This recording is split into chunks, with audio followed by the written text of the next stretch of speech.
ও পৃথিবীর মানুষ, প্রেম আছে বলি পৃথিবী এত সুন্দর। আমি নবীর শান গাইতেছি, আপনারা হাজার হাজার মানুষ এসে গেছেন, আর আপনারা যদি নবীর আমলে নবীরে পাইতেন, খানা দানা বন্ধ কইরা নবীর কদম মুবারকে পড়ে থাকতে। আমার নবীরে চিনলে আল্লাহরে চিনবেন, নবীরে না চিনলে দুনিয়াও চিনতেন না, দিনও চিনতেন না, বারও চিনতেন না, আল্লাহরও চিনতেন না, দুনিয়ার কিছু বুঝতেন না। আল্লাহ মানা নবী মানা নয়, নবী মানলেই আল্লাহ মানা হয়। আর কেমনে বুঝাতাম? ফারাই গোতায় আমার বেতন দিতেছে। এরপরে দেখেন আমির রাদিয়াল্লাহু তাআলা আনহু قال গাসালা রাসূলুল্লাহ সাল্লাল্লাহু আলাইহি সাল্লাম আলী ইবনে আবি তালিব রাদিয়াল্লাহু তাআলা আনহু ওয়াল ফজল ইবনে আব্বাস ওয়া উসামা ইবনে যায়েদ ওয়া কানা আলীউন ইয়াগসিলুহু ওয়া ইয়াকুলু বি আবি আনতা ওয়া উম্মি তিবতা মাইতান ওয়া হাইয়ান বাইতান ওয়া হাইয়ান। জোরে কন্না সুবহানাল্লাহ। মওলা আলী বলেন, আমাকে যখন রাসূল বলছেন গোসল করানোর জন্য, তখন আমার সাথে আর দুইজন শরীক হলো। একজন হলো ফজল ইবনে আব্বাস, আর একজন হলো উসামা ইবনে যায়েদ। এবং আলী রাদিয়াল্লাহু তাআলা বলতেছেন, হায়দার কাররার মুশকিল কুশা শের খোদা ফানজাতের সদস্য, আহলে বাইতের সদস্য। তিনি বলছেন, আমি মওলা আলী যখন রাসূলুল্লাহকে গোসল দিয়েছি, ওয়া ইয়াকুলু, তিনি বলতেছেন, বি আবি আনতা ওয়া উম্মি, আমার বাপ মা আল্লাহর কদমে কুরবান, নবীর কদমে কুরবান। শুনো, আমি যে রাসূলকে গোসল করাইতে গেলাম, ওই তিবতা মাইতান ওয়া হাইয়ান, আমি আমার রাসূল পাককে দুনিয়াতে শরীয়তে থাকা অবস্থায় রাসূলুল্লাহ শরীর থেকে যেই সুগন্ধি পেয়েছি, আমার রাসূল দুনিয়া থেকে ইন্তিকাল করার সময় গোসল করাইতে যাওয়ার পরও আমি এই রকম সুগন্ধি পেয়েছি। সুবহানাল্লাহ। আয় হায়। আরেক সাহাবী আব্দুল্লাহ ইবনে আব্বাস বলতেছেন, আমি রাসূলুল্লাহর কাফন মুবারকটা খুললা দেখলাম, আমার নবীর ঠোঁট মুবারক লড়তেছে। ইত্যা কইলে তো ভালো সার পাগল কইব রে। সব পাগল টাগল বাদ দাও, নবীর মতো কেউ নাই। নবী আছে, সব আছে। নবীরে মানলেই আল্লাহ মানা হয়, নবীরে ভালোবাসলে গুনাহ মাফ হয়। এই দুনিয়ার কেউ তোমার কবরে যাবে না, এই দুনিয়ার কেউ তোমার হাসরের ময়দানে পাশে দাঁড়াবে না, এই দুনিয়ার কেউ তোমার মৃত্যুর ঘাটে তোমার মাথায় এসে হাত বুলাবে না। আমার রাসূল বলছেন, শোনো, তোমরা যখন মৃত্যুর ঘাটে যাবে, এই সময়টা বড় কঠিন হবে। ওই সময় আজরাইল ঘরের দরজায় যখন আসবে, তোমাদের হাতের রগগুলো ঠাস ঠাস করে ছিঁড়ে যাবে, তোমাদের হাড্ডিগুলো ঠাস ঠাস করে খুলে যাবে, তাজা তাজা রক্তগুলো ঠাস করে পানি হয়ে যাবে। এমন একটা যমদূত তোমাদের সামনে দাঁড়িয়ে যাবে, মাথা হলো আসমানে, পা হলো জমিনে, পাশে মা বসা, কিন্তু তোমাকে কিচ্ছু করার থাকবে না, পাশে বাবা বসা, কিছুই করার থাকবে না। শোনো শোনো, ওই কঠিন মুসিবতে রাসূল যদি তোমার সামনে এসেই যাই, তখন তোমার নসিব খুলে গেছে। মনে রেখো, আমার রাসূল বলছেন, মানুষ মারা যাওয়ার পরে যদি দেখো তার কপালটা ঘামতেছে, মনে রাখবা তার মরণের সময় আমি নবীর দিদার হয়েছে।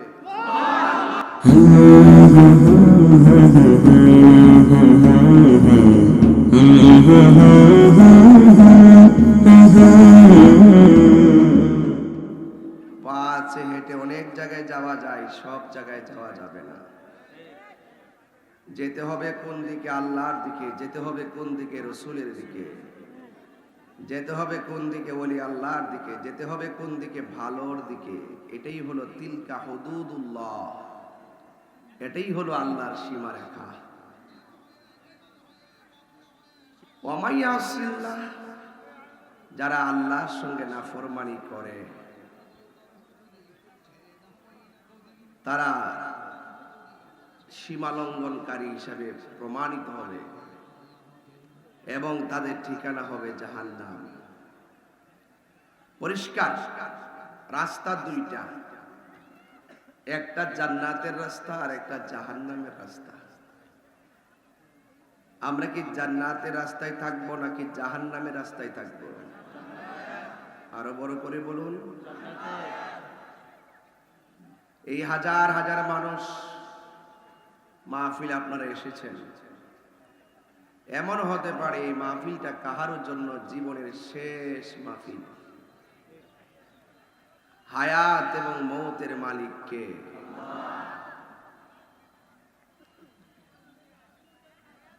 ভাইয়েরা আমার, এই মাহফিলে অনেক উলামায়ে কেরাম বিভিন্ন বিষয় নিয়ে আলোচনা করেছেন। আমি স্টেজে ওঠার সময় আমাকে একজন ভাই বলছিলেন, আমাদের থানার ওসি মহোদয় আমার সঙ্গে কথা বলতে চায়। আমি স্টেজে উঠেছি, প্রায় কাছাকাছি চলে এসেছিলাম বলেই আমি আর ব্রেক করে ভিতরে যাইনি। আর যদি আগে শুনতাম তাহলে ওসি মহোদয়ের সাথে গিয়ে বসে কথা বলে আসতাম। যেহেতু সামনে আসরের নামাজের আজান হবে, সময়টা খুব ক্রাইসিস, এই জন্য আমি স্টেজে চলে এসেছি। আমি প্রশাসনকে আমার পক্ষ থেকে মোবারকবাদ জানাচ্ছি। আমার মনে হয় লাহিন্দি দরবারে পেশা হুজুর আসতেছেন, আমরা কিছুক্ষণের মধ্যে হুজুরকে ইনশাল্লাহ বরণ করব। তারপর একটা স্লোগান দেন, নারে তাকবীর, নারে রিসালাত, পেশা হুজুরের আগমন, পেশা হুজুরের আগমন, নারে তাকবীর। সকলে বলে আলহামদুলিল্লাহ। ভাইরা আমার, আপনারা দেখতে পাচ্ছেন পেশা হুজুর আসতেছেন। হুজুরকে স্টেজ থেকে রিসিভ করে বসার ব্যবস্থা করে সবাই দুরূদ শরীফ পড়ুন। আল্লাহুম্মা। সময় আসবে জ্বলন্ত আংরা হাতে রাখলে যেমন কষ্ট হবে, এর চাইতে বেশি কষ্ট হবে ঈমানটা ধরে রাখতে। এই জন্য আল্লাহ রাব্বুল আলামিন বলেছেন, আল্লাহু ওয়ালিয়ুল্লাযীনা আমানু ইউখরিজুহুম মিনাজ যুলুমাতি ইলান নূর।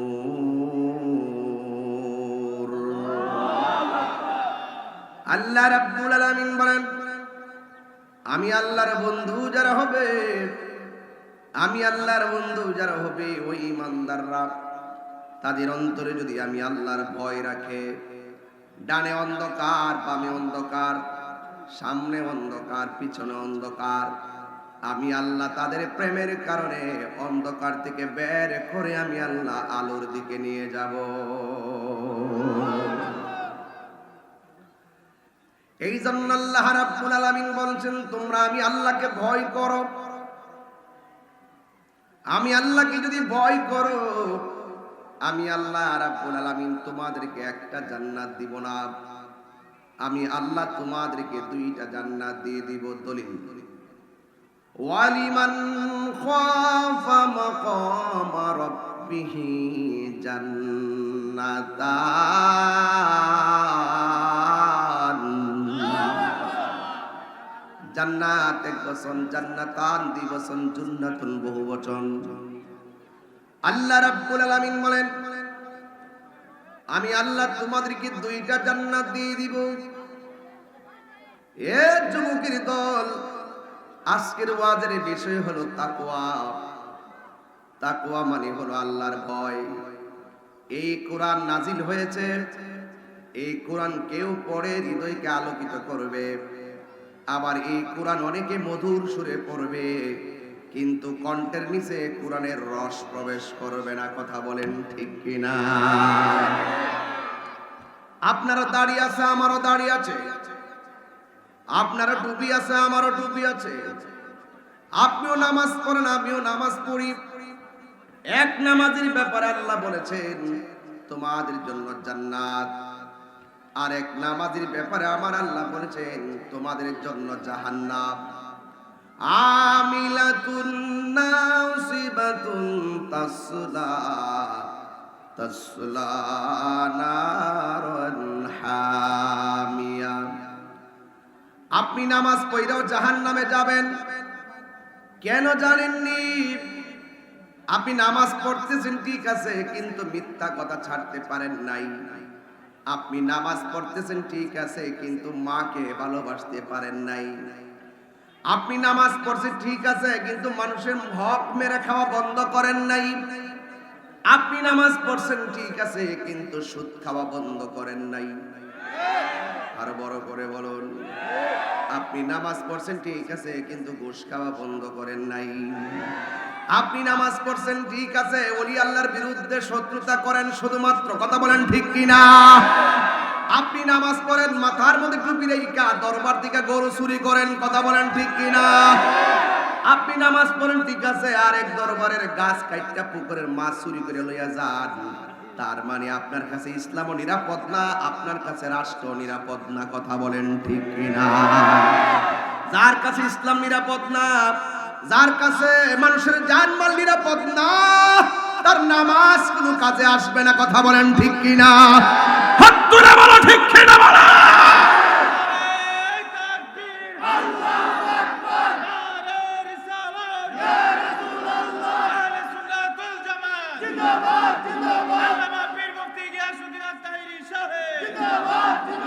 জুতা সুর অনেক ভালো, কিন্তু ইমান সুর অনেক খারাপ।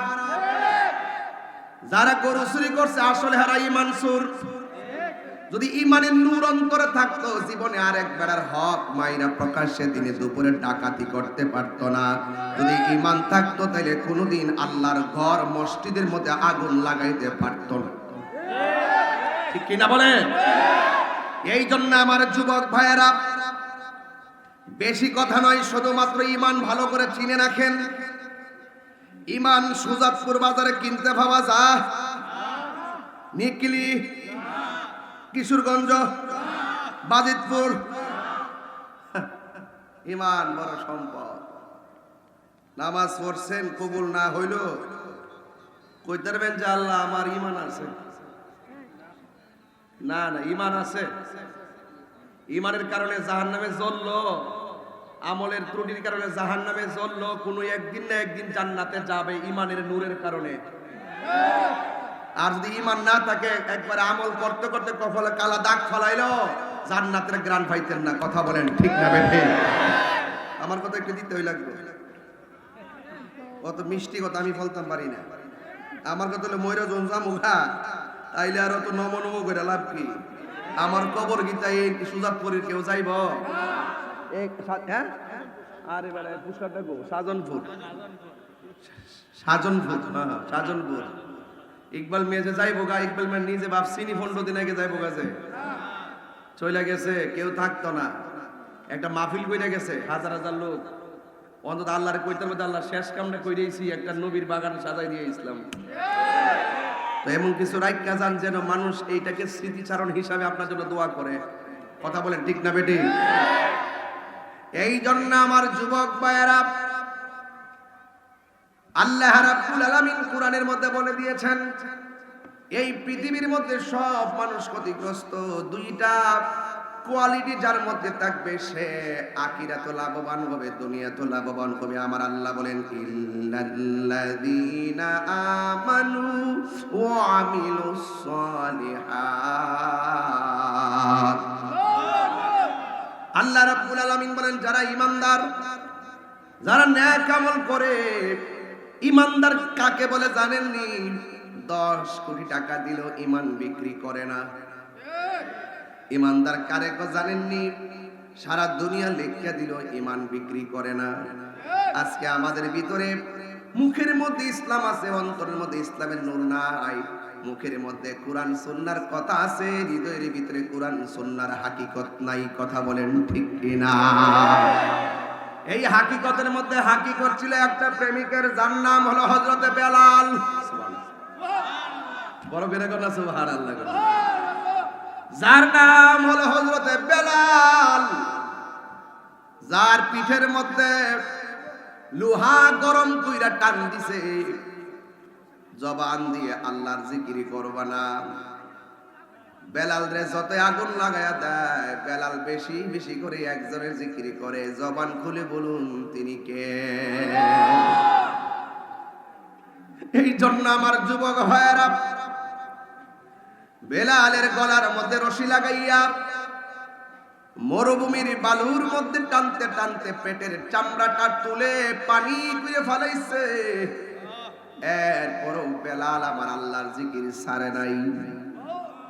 শুধুমাত্র তাই নয়, বেলালের জিহ্বার মধ্যে গরম সেক দিয়া, বেলালের জিহ্বাটার মধ্যে সেক লাগাই দিয়া কয়, আল্লাহর জিকির বন্ধ কর। পিঠ জ্বালাইলাম, বুক পুরাইলাম, জিহ্বা পুরাইলাম, তুমি কি ব্যথা পাও না? বেলাল বলে, জগতের মানুষ, তোদের হাজার আগুনের ব্যথার চাইতে আমার আল্লাহর জিকির আমার কাছে বড় মধুর লাগে। এটার নাম হলো ইমানদার, এটার নাম হলো ইমানদার। ঠিক কি না বলেন? কারণ ইমানদাররা ভালো করে জানে এই দুনিয়াটা কষ্টের জায়গা। কিসের জায়গা? এই দুনিয়াতে যার কষ্ট হবে হাসরের ময়দান তার ভালো হয়ে যাবে। আল্লাহ রাব্বুল আলামিন কোরআনের মধ্যে বলেছেন, আমার প্রেমিক যারা হবে আমি আল্লাহ তাদেরকে ভ্যারাইটিস পরীক্ষা করব। ওয়ালানাবলুওয়ান্নাকুম বিশাইইম মিনাল খাউফি ওয়াল জু'i ওয়া নাকসিম মিনাল আমওয়ালি ওয়াল আনফুসি ওয়াস সামারাত ওয়া বাশশিরিস সাবিরিন। আল্লাহ রাব্বুল আলামিন বলেন, আমি আল্লাহকে যারা ভালোবাসবে আমি আল্লাহ তাকে ভয় দিয়া পরীক্ষা করব। কি দিয়া পরীক্ষা করব? ভয় দিয়া পরীক্ষা করব, ক্ষুধা দিয়া পরীক্ষা করব, মানে অভাবে ফেলায় পরীক্ষা করব। হে বান্দা, অভাবে থাকলে আমি আল্লাহরে বলিস না। মনে রাখবে সুখ দুঃখের মালিক কেউ না। জবানটা খুলে বলুন, সুখ এবং দুঃখের মালিক কে? এই জন্য আল্লাহ রাব্বুল আলামিন বলেন, ওয়া নাকসিম মিনাল আমওয়াল, আমি আল্লাহ তোমাদেরকে পরীক্ষা করব সম্পদের নুকসান দিয়া। আমি আল্লাহ তোমাদেরকে ফল ফলাদি দিয়ে পরীক্ষা করব। দেখবা এক বছর ফসল এমন হওয়া হয়েছে গোলার মধ্যে জায়গা নাই, আরেকবার গোলার মধ্যে ধান তুলতে পারতেছো না। মনে রাখবা রিজিকের মালিক কেউ না। জবানটা খুলে বলুন, রিজিকের মালিক কে? আরো বড় করে বলুন, কে? ওয়া ইলাহুকুম ইলাহু ওয়াহিদুন লা ইলাহা ইল্লা হুয়ার রাহমানুর রহিম।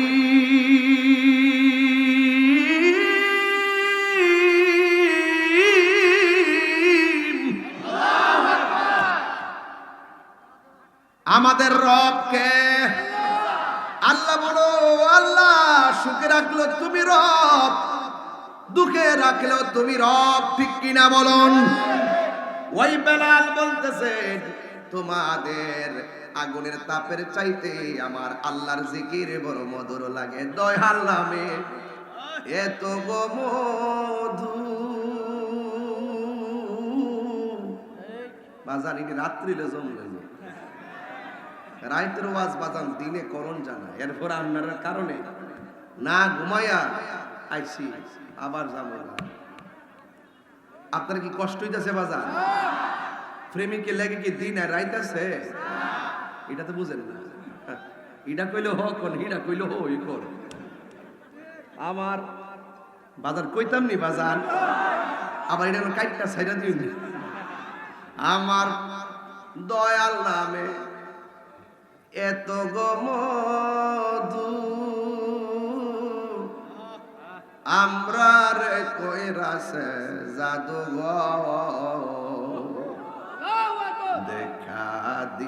আমার সাথে কইতি, দেখা দিয়া খুলে নিয়া, দেখা দিয়া নিবা মনের বেদনা। আমার মন ইয়াসের দেওয়ানা, আমার দয়াল নামে এত মধু, দয়াল নামে খাইলে মধু ফুরায় না। আমার মন ইয়াসের দেওয়া, আরে তোমারে পা ইবারাশে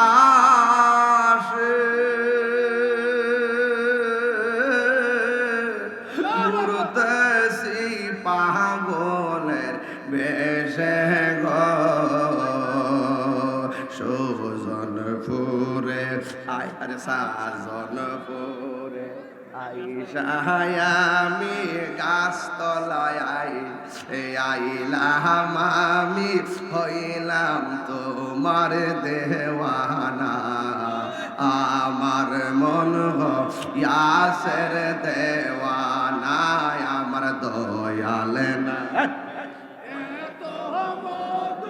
মুর্শিদ নামে এত মদ খাইলে দুই হাত তুলে না এই না দুই হাত তুলে না কি পতাকা বানাই দেন আমার মন ইয়াসের দেওয়ানা বলো দয়াল নাম মদ দয়ার নামে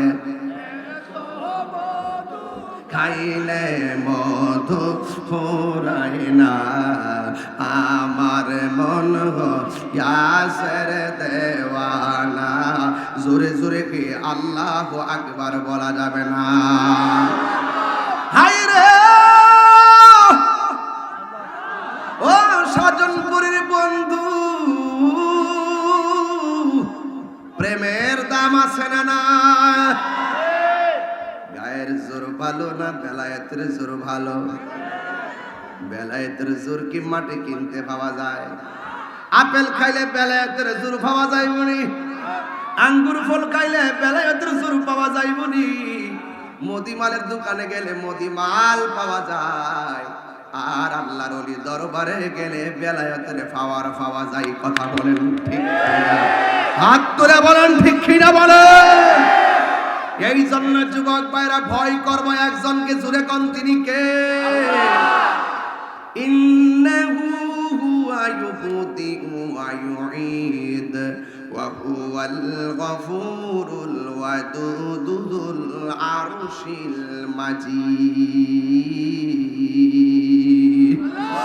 আল্লাহ হলো আপনার শুরুর মালিক আল্লাহ হলো আপনার শেষের মালিক যিনি ছিলেন তিনি আছেন তিনি থাকবেন জবানটা খুলে বলুন তিনি কে এই জন্য বেলাল রাদিয়াল্লাহু তাআলা আনহু বলেন আমি ওই নামে মজা পাই যিনি আমার খালেক আপনারা জবান খুলে বলুন খালেক কে এরপরে নবীর একজন সাহাবী যার নাম হলো আবু বকর সুবহানাল্লাহ আর বড় করে কোন সুবহানাল্লাহ যার নাম হলো সিদ্দিক আকবর যিনি আমার নবীর হিজরতের সাথী সুবহানাল্লাহ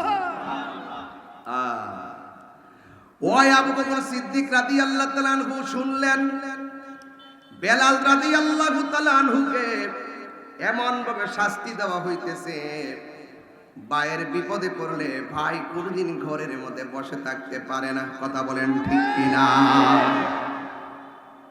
আজকে আমার দেশ নিয়ে যদি ষড়যন্ত্র হয় আমার ধর্ম নিয়ে যদি ষড়যন্ত্র হয় আল্লাহর কোরআন নিয়ে যদি ষড়যন্ত্র হয় আমার নবীকে নিয়ে যদি ষড়যন্ত্র হয় বাংলার ইঞ্চি ইঞ্চি মাটি নিয়ে যদি ষড়যন্ত্র হয় ইনশাআল্লাহ আমরা কেউ আর ভাগ থাকতাম না সব এক হয়ে যাবো এক হয়ে সব প্রতিবাদ করব কথা বলেন ঠিক কিনা আল্লাহু আকবার বলেন এটা আমার কথা না সাহাবাদের আদর্শ নবীর সাহাবী সিদ্দিক আকবর যখন শুনলেন হযরত ওমর রাদিয়াল্লাহু তাআলা আনহু আঘাতপ্রাপ্ত হয়েছেন তিনি ঘরে বসে হাতে তালি দেয় নাই তিনি ডাইরেক্ট অত্যাচারীর সামনে মজলুমের পাশে দাঁড়ায় গেছে সুবহানাল্লাহ বলবেন না জালেমের বিরুদ্ধে মজলুমের পক্ষে দাঁড়ায় গেছে এই জন্য যুবক আমার নবীর সাহাবী সিদ্দিক আকবর দৌড়াইয়া চলে গেছেন বেলাল রাদিয়াল্লাহু তাআলা আনহুর পাশে যাইয়া বলেন হ্যাঁ বেলাল আমি দেখতেছি তোমার অল বডিটা জ্বলসে গেছে তুমি আল্লাহর জিকির করার কারণে তারা ক্ষিপ্ত হয়ে গেছে তুমি একটা কাজ করো তাদের সামনে আল্লাহ আল্লাহ জিকির কইরো না তুমি মনে মনে জিকির করো কারণ ইন্নাল্লাহ আলিমুম বিজাতিস সুদূর অন্তরের খবর জানে কে এই জন্য আমার যুবক ভাইয়েরা আমার নবী আপনার নবী সাহাবী হযরত আবু বকর সিদ্দিক রাদিয়াল্লাহু তাআলা আনহু বেলাল রাদিয়াল্লাহু তাআলা আনহুর পাশে দাঁড়ায় গেছে। আজকে আমাদের বাংলাদেশের প্রতি মুসলমানদের অস্তিত্ব নিয়ে যদি বাংলাদেশের সাম্প্রদায়িক সম্প্রীতিকে বিনষ্ট করার জন্য যদি কেউ কাজ করে, দেশের শক্তি বুঝি না, বাইরের শক্তি বুঝি না, সব অপশক্তির বিরুদ্ধে আমরা রুখে দাঁড়াইতে রাজি আছি না? না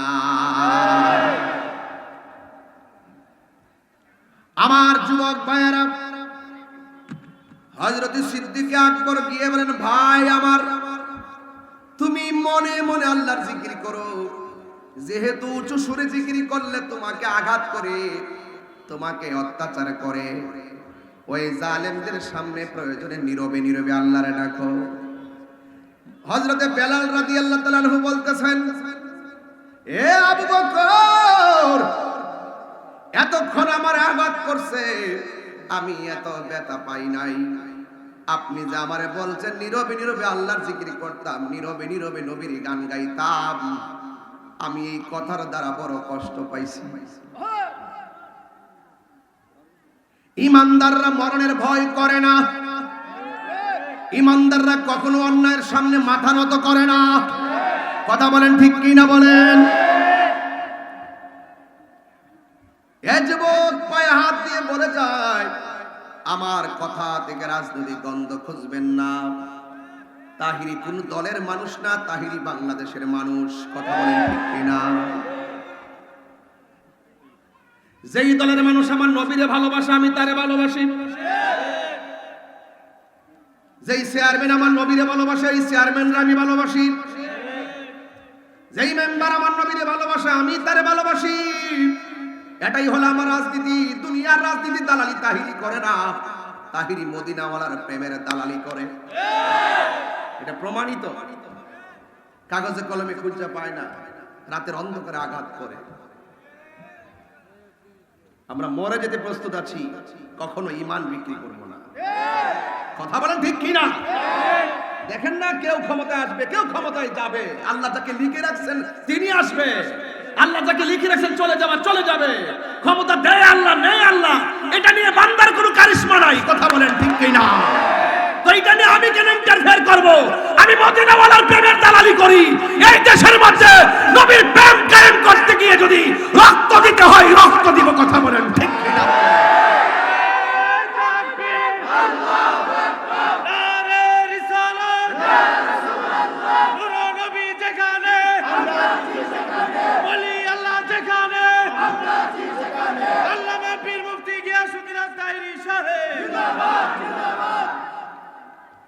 আমার যুবক ভাইয়েরা, বেশি চিল্লা চিল্লি করব না, তবে আমার আদর্শের কথাগুলো জানান দিতে হবে। আল্লাহর হাবিবের সাহাবী হযরতে বেলাল রাদিয়াল্লাহু তাআলা আনহু বলেন, ওরা আমারে জিহ্বা পুড়ছে, আমার কষ্ট লাগে নাই। আপনি যে বলছেন জালেমের সামনে আমি হক কথা বন্ধ করে রাখতাম, আমি ব্যথা পাইছি।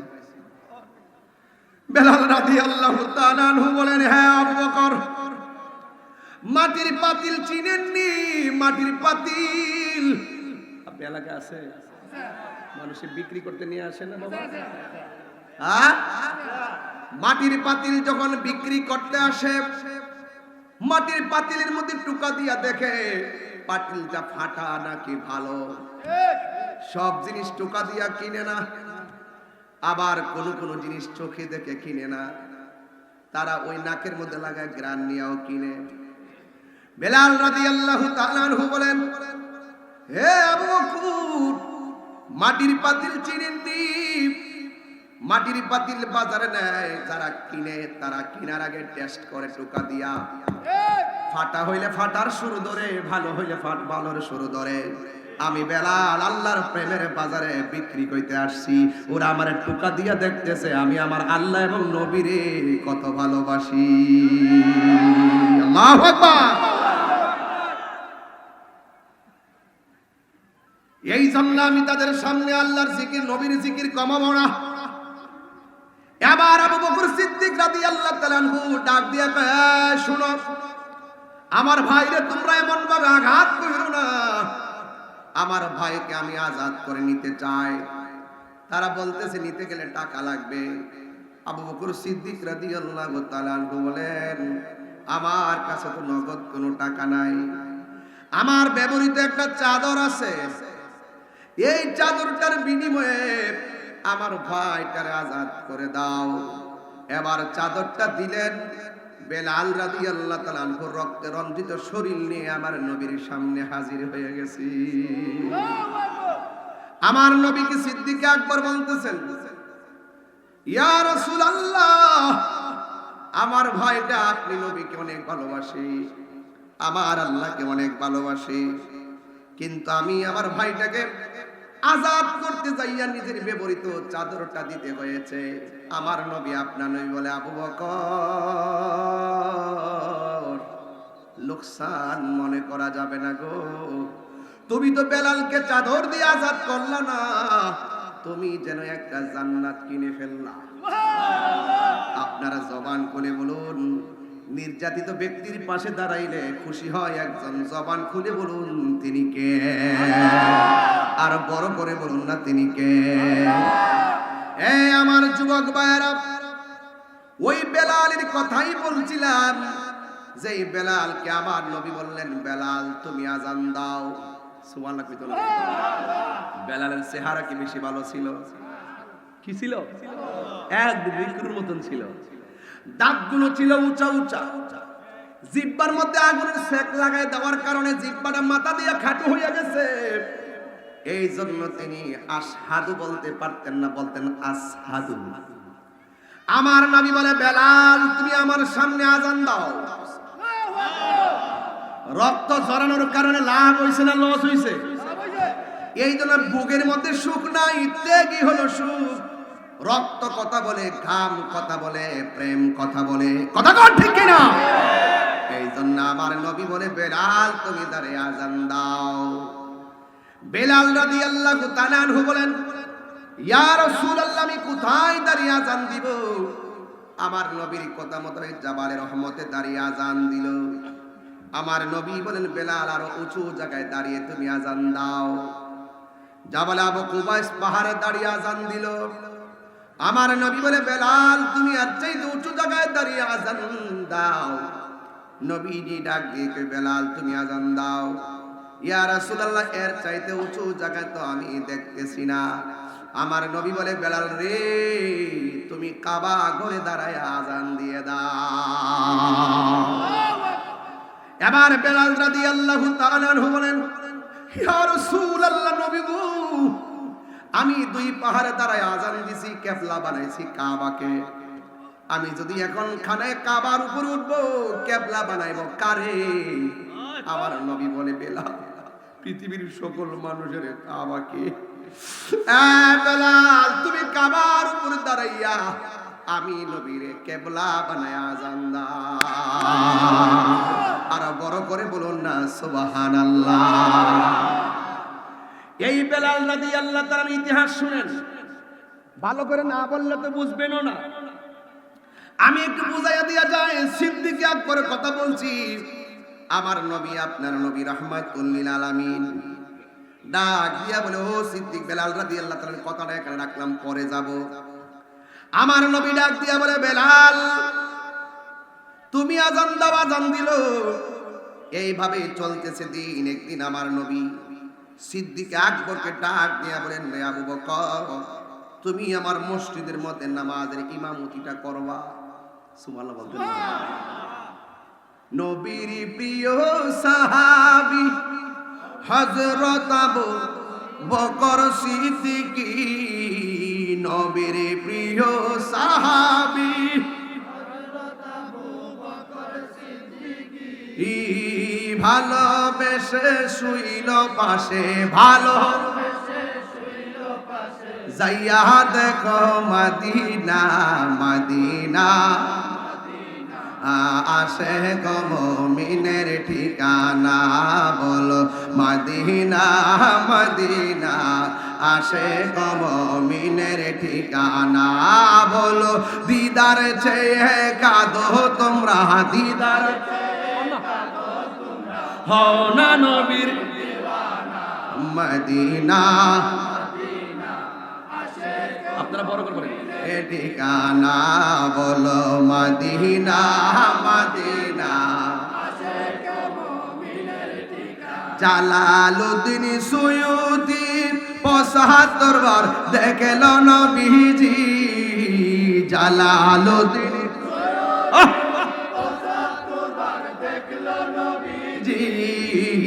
এতবার দেখিয়া নবী, এতবার দেখিয়া নবীর জ্বালা তাহার মিটে না, মদিনা মিনের ঠিকানা বলো মদিনা মদিনা, মিনের ঠিকানা। জোরে জোরে কি আল্লাহু আকবার বলা যাবে না? হায় রে ও পৃথিবীর মানুষ, প্রেম আছে বলি পৃথিবী এত সুন্দর। আমি নবীর শান গাইতেছি, আপনারা হাজার হাজার মানুষ এসে গেছেন, আর আপনারা যদি নবীর আমলে নবীরে পাইতেন, খানা দানা বন্ধ কইরা নবীর কদম মুবারকে পড়ে থাকতে। আমার নবী বলে, আবু বকর, মসজিদ কাফেররা ওই অস্ত্র দিয়া মুসলমানদেরকে মেরে ফেলতে পারে, এই জন্য আমার নবী মসজিদের মধ্যে সামনের জায়গাটা মেহরাব বানাইছে, সব অস্ত্রগুলো সামনে রাখিয়া আমার রাহমাতুল লিল আলামিন সেখানে দাঁড়ায় ইমামতি করেছেন। এই জন্য মসজিদের মেহরাবে দাঁড়াইবার সময় 2 ইঞ্চি পায়ের গোড়াটা বাহিরে রেখে দাঁড়াতে হয়, এটা হলো নামাজের মাসআলা। এই জন্য মেহরাব শব্দটি ইসমে আলার সিগা, এর অর্থ হলো অস্ত্র রাখার জায়গা। জোরে জোরে কি সুবহানাল্লাহ বলা যাবে না? আল্লাহু আকবার বলে। এইগুলা তো আমরা বুঝি না। নবী আমার ডাক দেখেন, ইমাম সাহেবের বেতন মাত্র ৬০০০, এরপরও কষ্ট অল্প। আর আমার দেশের কিছু মানুষ মনে করে ইমাম সাহেবরা গোলাম। সাফার দাঁত পালাই দেবো দিলে।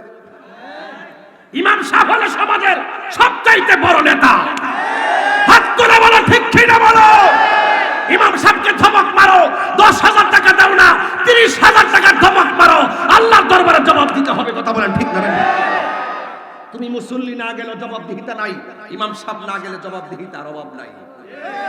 ইমাম সাহেব 2 দিন ছুটি নিলে, ইমাম সাহেব মাসে 2 দিন গেলে 28 দিন কেমনে চলবো? না, ইমাম সাহেব বউজিবুত নাই তো। ইমাম সাহেব সংসার না, আসমান থেকে পড়ছে, আবার আসমানে যাবো। আর ওইব কেমনে? দেখবেন মসজিদের সভাপতি বানাবে বাচ্চা আইনা দিলে সুদ খায়, 1 নম্বরটা বানাবে। ইত্যা কইলি তো তাহির হুজুর বানানা বেড়া জলে জলে জলে। তাহির হুজুর এটি কইলি উল্টা পাল্টা ওয়াজ করে, উল্টা পাল্টা আমি ওয়াজ করি। বাপ দায়িত্ব আইনা মসজিদের সভাপতি বানাবে। দরকার হয় আম গাছের তলে দাঁড়ায় নামাজ পড়বো, সুদ কোটির টাকা কালেকশন কইরা আমরা মসজিদে টাইলস কিনতাম না। কথা বলেন ঠিক না?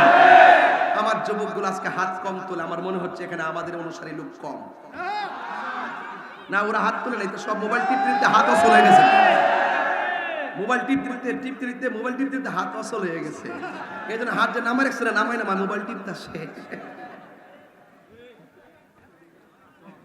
কি হবে বেঁচে থেকে, কইতাম নি বাজান, কি হবে বেঁচে থেকে অযথা বিদ্যা শিখে, যদি না করতে পারি শুধু মুক্ত সমাজটাকে। এমনি করবেন, এমনি ঠিক। আর মনে মনে নিয়োগ করে সুদ করে সাফারাত দিছি। এ হবে বেঁচে থেকে অযথা বিদ্যা শিখে, যদি না করতে পারি শুধু মুক্ত সমাজটাকে। তা ধরছে এক বুড়া বেটার হাত উঠছে, আর ওই জোয়ান ফুলাবান মোবাইল টিভি নাড়ি হাত উঠছে না। এটা সব পাস দুর্বল হতা হ্যাঁ। কোরআন চালাতে পারে লাকড়ি একটু বেশি লাগে। ছেলেরা, তোমরা কি আমার কথা কষ্ট পাচ্ছ? আজকে আমাদের মাঝে অনেক মুরব্বী, ঠিক কিনা বলেন? অনেক পরিণত বয়সের পোলাপানে ম্যাচুরেট, ছোট ছোট নাই, একদম একদম একদম নেতৃত্ব দেওয়ার মতন অনুসারী। কথা কন ঠিক কিনা? তো আমরা কি সুদের পক্ষে না বিপক্ষে? আর বড় করবো, সুদের পক্ষে না বিপক্ষে? যে ঘরে সুদ চলবে সেই ঘরে শান্তি কখনো আসবে না। যেই সমাজে সুদ চলবে সেই সমাজে কখনো শান্তি আসবে না, যেই দেশে সুদ চলবে সেই দেশে কখনো শান্তি আসবে না। এটা কি মোল্লার কথা না আল্লাহর কথা? একটা কথা মনে রাখবেন, হারামের মধ্যে আরাম নাই। কথা আমি মুসি কাটা না ইসলাম বল লাগে, আমি রেডি হয়েছিলাম তোর বল লাগে। আর আজকে আমার কাছে শক্তি আছে, কইতাম নি একটা গজলের বই আছে, এই গজলের বইটা 50 টাকা দিয়ে নিয়ে যায় না, আমার একটা ছেলে নিয়ে আইছে ইনশাআল্লাহ। এই শুনেন, বইটা নিয়ে যান, মারে নিয়ে দিয়েন, অনেক সুন্দর সুন্দর গজল আছে, আমারও শান আছে। ফরকুমনি পুত্র একটা অন্য লাইনে গেছে, কই জানে গেছে। ও আজকে আমার একটা আলাদা শক্তি আছে, কইতাম নি আজকে আমার মাহফিলে প্রশাসন আছে, একবারে কাহিনী করলে ধরাই দিন। কথা কোন ঠিক না বেটি? প্রশাসন আমাদের ভয় নয়, প্রশাসন আমাদের সাহস। কথা বলেন ঠিক কিনা? প্রশাসন আমাদের বন্ধু। কথা বলেন। আপনার রাত্রে তো 10টার সময় ঘুমাই থাকেন, আমরা যারা 3টা-4টার পর রাস্তায় চলি দেখি তারা কত কষ্ট করে। কথা কোন ঠিক কিনা? একদম কাউরে খুশি করতে বলতেছি না, বাস্তব বলতেছি, বাস্তব। ওনারা অনেকাংশে প্রায় 90% পরিস্থিতির শিকার। এগুলো আপনারা বুঝেন না, আমরা বুঝি। এজন্য তাদের উপর আমাদের কোনো অভিযোগ থাকে না, কখনোই থাকে না। সুন্নি মানুষ যারা আমরা, কথা বলেন ঠিক কিনা বলেন? অন্তত আমরা এই জিনিসগুলো বুঝি দিকে দেশটা এখন ঠিক রইছে। কিন্তু আমরা যদি ভাগ হলে যেতাম গা, তাহলে মনে করেন যে আমও যাইতো, সালাও যাইতো, লাগদাম দলে দলে একবারে টাটকা ফিটকা হুজুরা লাগিয়ে দিলাম, বাইরে বাইরে দমা উঠলো। হ্যাঁ, এটা আমরা বুঝি দিকে একটু বাড়ি দিয়ে থাকি দিকা। কেউ আগে আইলো, আমরা 3 হাত আগে আইলে ফাঁসা পিছিয়ে জায়গায়। আমাকে দিন শেষে ক্ষতি হবে ইসলামের। কথা বলেন ঠিক না? হ্যাঁ, কিছু কই না, কিন্তু আমরা কারোর সঙ্গে বাবা লাঠির লড়াই করি না। আমাদের লড়াই হবে ইমানের লড়াই, দলিলের লড়াই। কথা বলেন ঠিক কিনা? দলিলে আমাদের সামনে অনেকে আসতে চায় না, তারা নিজেরাও জানে যে দুর্বল। আমরাও জানি আমরা সবল ইনশাআল্লাহ, কিন্তু ব্যক্তিগতভাবে শারীরিক ফিজিক্যালি দুর্বল। শরীরটা চিকন দিকে, কিন্তু দেখেন একটা কুট পরিছে যাতে মোটা দেখা যায়। ব্যক্তি হিসেবে একবারে জীর্ণ শীর্ণ, কিন্তু যার গান গাই তিনি অনন্য। কথা বলেন ঠিক কিনা? এই জন্য বলছিলাম, কই জানি গেছিলাম বাবা কষ্ট লইয়া। কি হবে বেঁচে থেকে, কি হবে বেঁচে থেকে, অযথা বিদ্যা শিখে যদি না করতে পারি ঘুষ মুক্ত সমাজটাকে, ঠিক কিনা? কি হবে আলেম হয়ে, ইমাম হয়ে, বক্তা হয়ে সমাজেতে যদি না হক কথা উচ্চ সুরে না বলিতে? চাকরি বই করহ যদি ছেড়ে দাওই না গদি, চাকরি বই করহ যদি ছেড়ে দাওই না গদি, কি হবে ধোঁকা দিয়ে আল্লাহকে, কি হবে ধোঁকা দিয়ে আল্লাহকে, কি হবে বেঁচে থেকে অযথা বিদ্যা শিখে। ইদানিং দেখছি মহিলারা বলে সুৎকা, হেরা বলে টেহা লাগা লাগা লাগা, মানে আমরা তো সুদ আর হেরা বলে লাগানি।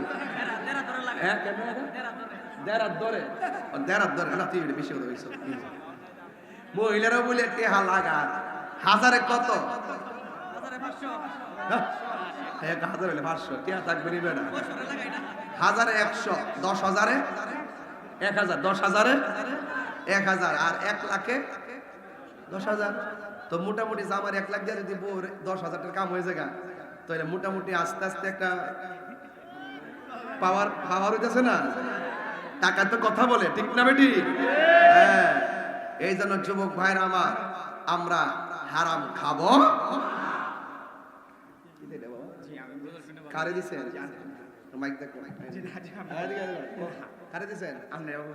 আচ্ছা আচ্ছা, নাইলে আবার কবে যাবে মাহফিলের টাকা মেরে দিয়েছি।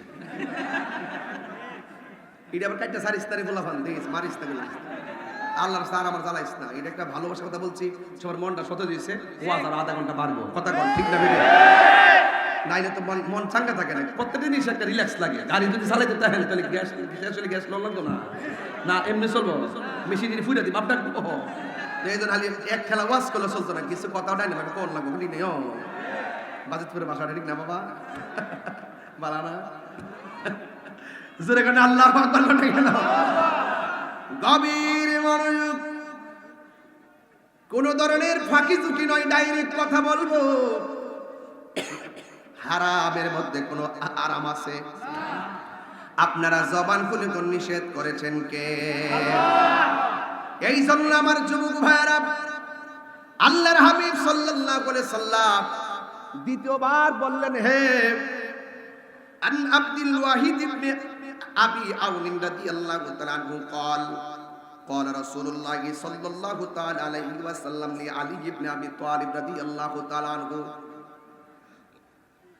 আমার নবী আপনার নবী হযরতে মাওলা আলী রাদিয়াল্লাহু তাআলা আনহু মুশকিল কুশা হায়দার কাররার শের খুদা মাওলা আলী রাদিয়াল্লাহু তাআলা আনহুকে উদ্দেশ্য করে বলেন, যেই সময় আমার নবী উদ্দেশ্য করে ডাক দিয়েছেন ফি মারাদিহিল্লাযী তুওয়াফি ফিহি, তখন আমার নবী দুনিয়া থেকে শরীয়তের পর্দার আড়াল হওয়ার দ্বার প্রান্তে। আল্লাহু আকবার কোন না কেন? এই আমার দিকে তাকান, আমার দিকে তাকান, এদিকে তাকান, মনোযোগ থেকে মনোযোগ মনোযোগ, কোন আওয়াজ করবেন না। এই যে দেখা যায় না কেন? আমি আইসি আমি যাই, আমি লড়তেছি বুঝেন না কি লড়ি? মানুষ তো মনে হয় আমি লড়ি বুঝি, এমনি বুঝি। হ্যাঁ বুঝছে না, হ্যাঁ বুঝছে না। আল্লাহু আকবার কোন? এই ওয়াজটা হৃদয়ে ঈমানি চেতনা ধারণ করে রাখবেন, কাজে লাগবে। কথা ঠিক না বেটি? হায়দারে কাররার মুশকিল কুশা শের খুদা আহলে বায়াতের অন্যতম সদস্য, জান্নাতের গেটম্যান, জান্নাতের সরদার আমার মাওলা আলী রাদিয়াল্লাহু তাআলা আনহুকে আমার নবী উদ্দেশ্য করে বলতেছেন, হে আলী ইগসিলনি ইয়া আলী ইজা মিতুন, হে আলী আমি যখন দুনিয়া থেকে পর্দার আড়াল হয়ে যাব তখন তুমি আলী আমি নবীকে তোমার হাত দিয়া গোসল করাবে। আল্লাহু আকবার জোরে কইতেন না বাবা? এখান থেকে দিল নরম করেন, কাজে লাগবে ইনশাআল্লাহ। মারহাবা কর না কেন? আমার যুবক ভাইরা, এখন মাওলা আলী রাদিয়াল্লাহু তাআলা আনহু বলেন, ইয়া রাসূলুল্লাহ, নবী গো, মা গাসালতু মাইয়িতান কত্তুন, আমি তো জীবনে কোনোদিন কাউকে গোসল দেই নাই। ফাকাল রাসূলুল্লাহ সাল্লাল্লাহু আলাইহি ওয়াসাল্লাম, আমার নবী আপনার নবী রাহমাতুল লিল আলামিন বলতেছেন, ইন্নাকা সাতুহাইয়াউ আও তায়াসসারু, হে আলী তুমি জীবনে যদিও কাউকে গোসল দাও নাই, কিন্তু আমি নবী যখন ইন্তেকাল করব তুমি আলীর জন্য সব সহজ করে দিবে একজন। জবানটা খুলেই বলুন তিনি কে? এই জন্য আল্লাহ রাব্বুল আলামিন তার বন্ধু নবীকে ইন্তেকালের মাধ্যমে শরীয়তের পর্দার আড়াল করালেন। ফালা মাউতুন ওয়ালা ফাউতুন বাল ইন্তেকালু মিন হালিন ইলা হাল। কিছু কিছু বাতিল আছে নবীর ক্ষেত্রে মৃত্যু শব্দটা উল্লেখ করে, মইরা গেছে এইভাবে উল্লেখ করে। নাউজুবিল্লাহ কোন কেন? নবীর ক্ষেত্রে বলতে হবে ইন্তেকাল। শেফা শরীফের মধ্যে আল্লামা কাজী আয়াজ রাহমাতুল্লাহ আলাইহি বলছেন, ফালা মাউতুন ওয়ালা ফাউতুন বাল ইন্তিকালু মিন হালিন ইলা হাল। আমার নবী ইন্তেকাল, আমার নবী ওয়ালা ফাউতুন ধ্বংস হয়ে যায়নি, আমার নবী একটা হাল থেকে আরেকটা হালে গিয়েছেন। এই জন্য আমার নবী বলছেন, আমি বেঁচে থাকাও তোমাদের, দুনিয়াতে থাকাও তোমাদের জন্য রহমত, দুনিয়া থেকে বিদায় হও তোমাদের জন্য রহমত, কারণ আমি নবী হইলাম হায়াতুন নবী।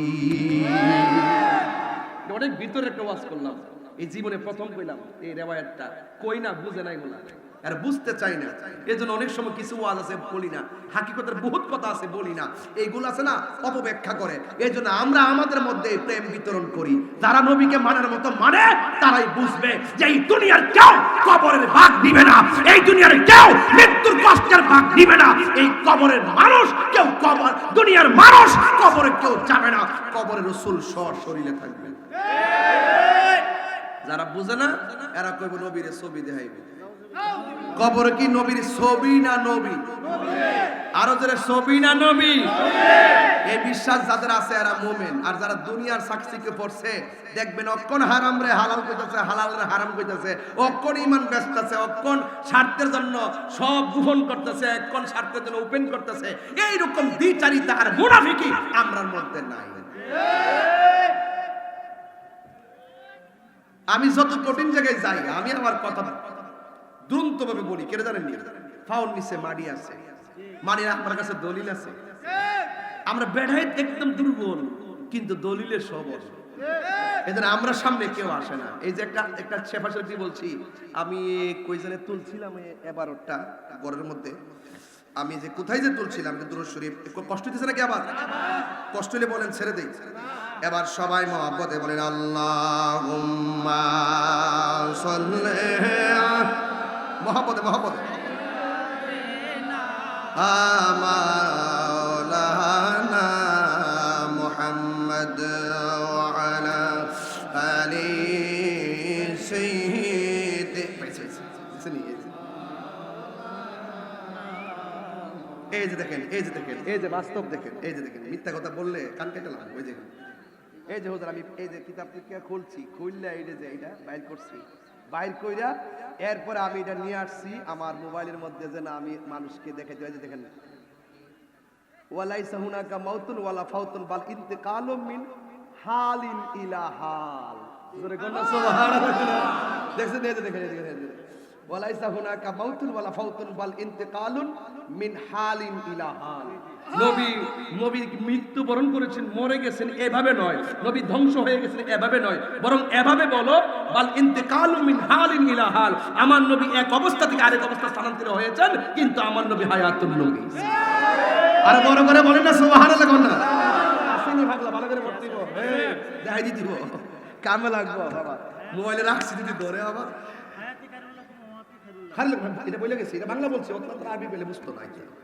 মারহাবা জোরে কর। এজন্য বেশিরভাগ পাবলিক তাকে দেখে একাডেমিক আলোচনা করি না। অনেকে মনে করে যে কোন হাদিস বলে বুঝি না, আমরা যদি কি ঘরে যে কিতাব আছে, যদি দেখো না কিতাব আসেনি করো, এটা যদি লয় স্টেজে উঠি পুরো কারিদন যাব। মারহাবা জোরে কোন গেলি গা অন কিতাব খুলুম না, ওয়াজ করুম। আমরা তো 40 মিনিট ওয়াজ করি না, বক্তা না। আমার তো ওয়াজ করা লাগে 1.5 ঘন্টা 2 ঘন্টা। এজন্য কিতাব উল্টাইতে উল্টাইতে সময় গেলে গা, ওয়াজ করুম কোন সময়। এইজন্য যেটা মুখস্থ জানি বাংলা ভাষা কইয়া লাই, যদি কেউ চ্যালেঞ্জ করে তাহলে ওই ডাক বাংলা এসে বসটা কইরালাম। কথা বলেন ঠিক? এরপর মিল্লা জিল্লা চলার দরকার আছে। ওইলে আমারে বুঝায়া আপনারা দলে নেন, নাইলে আপনারা বুঝা আমার দলে আসেন। আর ঠেলা ঠেলি মজা লাগে না, আর ঠেলা ঠেলি ভাল লাগে না। হাত তুলে বলো ঠিক কি না বলো। অ্যাকশন অ্যাকশন দিয়েছি তো রক্ত, রক্তের বন্যায় তুমি কে আমি কে, সুন্নি সুন্নি গায়ের জন্য বেলায়েতের জন্য বেড়া ওয়াজ করি না দীক্ষা। মারহাবা জোরে কর। এখন আমার নবী আর কি শেষ করে হাদিসটা বলতিব, নাইলে আবার বুঝবে না। না না ইয়ার একটা ইয়ার আমার লেখা আছে হাদিস, লেখাটি খারাপ রে। না না না সুন্দর না, এগুলো আমি টাইটে টুনে লিখে আনছি। এরপরে বলছে এই শুনেন আরেকটা মজা আছে। মারহাবা কর। আমার নবীরে চিনলে আল্লাহরে চিনবেন, নবীরে না চিনলে দুনিয়াও চিনতেন না, দিনও চিনতেন না, বারও চিনতেন না, আল্লাহরও চিনতেন না, দুনিয়ার কিছু বুঝতেন না। আল্লাহ মানা নবী মানা নয়, নবী মানলেই আল্লাহ মানা হয়। আর কেমনে বুঝাতাম? ফারাই কোথায় আমার বেতন দিতেছে। এরপরে দেখেন আমির রাদিয়াল্লাহু তাআলা আনহু قال গাসালা রাসূলুল্লাহ সাল্লাল্লাহু আলাইহি সাল্লাম আলী ইবনে আবি তালিব রাদিয়াল্লাহু তাআলা আনহু আল ফজল ইবনে আব্বাস ওয়া উসামা ইবনে যায়েদ ওয়া কানা আলীউন ইয়াগসিলহু ওয়া ইয়াকুলু বি আবি আনতা ওয়া উম্মি তিবতা মাইতান ওয়া হাইয়ান, মাইতান ওয়া হাইয়ান। জোরে কন্না সুবহানাল্লাহ। মাওলা আলী বলেন আমাকে যখন রাসূল বলছেন গোসল করানোর জন্য, তখন আমার সাথে আর দুইজন শরীক হলো। একজন হলো ফজল ইবনে আব্বাস, আর একজন হলো উসামা ইবনে যায়েদ। এবং আলী রাদিয়াল্লাহু তাআলা বলতেছেন হায়দার কাররার মুশকিল কুশা শের খোদা খানদাতের সদস্য, আহলে বাইতের সদস্য। তিনি বলছেন আমি মৌলা আলী যখন রাসূলুল্লাহকে গোসল দিয়েছি, ওয়া ইয়াকুলু তিনি বলতেছেন বি আবি আনতা ওয়া উম্মি, আমার বাপ মা আল্লাহর কদমে কুরবান, নবীর কদমে কুরবান। শুনো আমি যখন রাসূলকে গোসল করাইতে গেলাম, ওয়া তিবতা মাইতান ওয়া হাইয়ান, আমি আমার রাসূল পাককে দুনিয়াতে শরীয়তে থাকা অবস্থায় রাসূলুল্লাহ শরীর থেকে যেই সুগন্ধি পেয়েছি, আমার রাসূল দুনিয়া থেকে ইন্তিকাল করার সময় গোসল করাইতে যাওয়ার পরও আমি এই রকম সুগন্ধি পেয়েছি। সুবহানাল্লাহ। আয় হায়।